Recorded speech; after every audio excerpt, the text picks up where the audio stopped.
ప్రభునందు ప్రియులైన మీకందరికీ యేసుక్రీస్తు ప్రభువారి నామములో శుభవందనాలు తెలియజేస్తూ ఉన్నాం.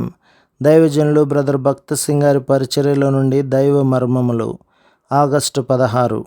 మన ప్రభువైన యేసుక్రీస్తు శిలువయందు తప్ప మరి దేని యందున అతిశయించుట నాకు దూరమవునుగాక. గలతీ పత్రిక 6:14.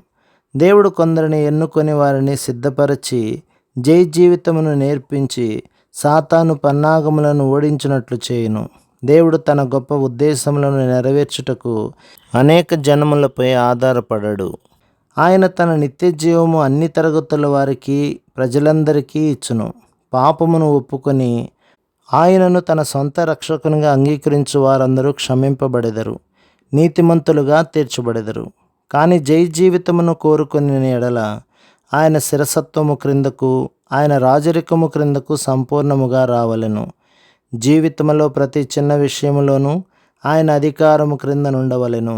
అనేక పర్యాయములు మనము మన హృదయములలో తిరుగుబాటు చేసి ఆయన శిరసత్వము క్రిందికి రాము. అందువలన మనము నష్టపోవచ్చున్నాము. దేవుడు ఆత్మల రక్షణ కొరకే మనలను వాడుకొనవచ్చును.